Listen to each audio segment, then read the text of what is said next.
మన మర్రి golden diamonds లో మీరు కొనే ఆభరణాలపై నో జీఎస్టీ, కేవలం 1% నుండి 11% వరకు మాత్రమే గల విఏ, ఆపై జీరో మేకింగ్ ఛార్జెస్, ఇంకా నో జీఎస్టీ.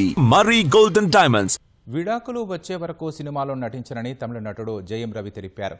తనపై వస్తున్న ఆరోపణలను, అవమానాలను తట్టుకోలేకపోతున్నానని ఆవేదన వ్యక్తం చేశారు. తన పిల్లలపై ప్రేమ లేదని అసత్యాలు ప్రచారం చేస్తున్నారని కంటతడి పెట్టుకున్నారు. పెళ్లి తర్వాత నరకం చూశారని చెప్పారు. తమిళ నటుడు జయం రవి తన భార్యతో విభేదాలపై తొలిసారి నోరు విప్పాడు. కెనీషా ఫ్రాన్సిస్ ఇన్స్టాగ్రామ్ లో పోస్టు చేసిన తర్వాత ఆయన మీడియా ముందుకు వచ్చాడు. తాను ఎన్నో రోజులుగా సహనంతో ఉంటున్నానని, వ్యక్తిగత విషయాలను ఎక్కడా మాట్లాడలేదని జయం రవి అన్నాడు. పెళ్లి తర్వాత నరకం చూశానని తెలిపాడు. పెళ్లైన మొదటి రోజు నుంచే బ్లాక్మెయిల్ మొదలైందని చెప్పాడు. ఇంట్లో కనీసం గౌరవం కూడా ఇచ్చేవారు కాదని వాపోయాడు. ఎంతో ఇష్టంగా కట్టుకున్న ఇల్లును కూడా స్వాధీనం చేసుకున్నారని ఆవేదన వ్యక్తం చేశాడు. ప్రస్తుతం అద్దె ఇంట్లో ఉంటున్నానని వెల్లడించాడు. తన పిల్లలను కూడా చూడనివ్వడం లేదని జయం రవి కన్నీటి పర్యంతమయ్యాడు. డబ్బులిచ్చి తనపై సామాజిక మాధ్యమాల్లో అసత్యాలు ప్రచారం చేయిస్తున్నారని తెలిపాడు. ట్రోలింగ్ కారణంగానే తన స్నేహితురాలు కెనీషాను కోల్పోయానని జయం రవి వివరించాడు.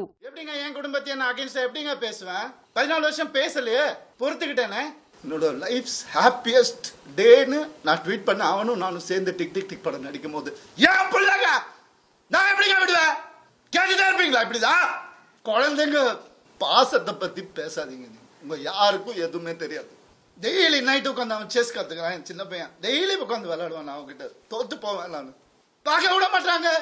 போன் கான்ஃபிஸ்கேட் பண்ணி வச்சிருக்காங்க. ஸ்கூலுக்கு பாடி கார்டு அனுப்புறாங்க.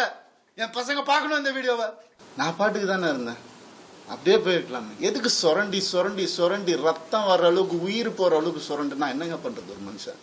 అంతకుముందు రవితో తన రిలేషన్షిప్ ను ముగిస్తున్నట్లు సింగర్ కెనీషా ఫ్రాన్సిస్ ఇన్స్టాగ్రామ్ లో సుదీర్ఘమైన పోస్టు పెట్టింది. తనకెంతో ఇష్టమైన సంగీతాన్ని కూడా వదులుకుంటున్నట్లు ఆమె చెప్పింది. ఈ కథలోకి తాను ఎంతో ప్రేమతో అడుగు పెట్టానని రాసుకొచ్చింది. కానీ ఇప్పుడు నిశ్శబ్దంతో వెనుదిరుగుతున్నానని తెలిపింది. కొన్నిసార్లు ప్రపంచం మొత్తం ఆహాకారాలు, అవాస్తవ కథనాలతో నిండిపోతుందని, అక్కడ మంచితనానికి కూడా చోటు ఉండదని కెనీషా పేర్కొంది. అలాంటి పరిస్థితుల్లో ప్రేమ కూడా భారంగా మారుతుందని, ఒక మనిషిని రక్షించే ప్రయత్నంలో తాను చాలా కోల్పోయానని కెనీషా పేర్కొంది. 2009లో జయం రవి ఆర్తిని వివాహమాడాడు. అయితే 2024లో వారిద్దరూ విడిపోయారు. వారికి 2 పిల్లలు ఉన్నారు.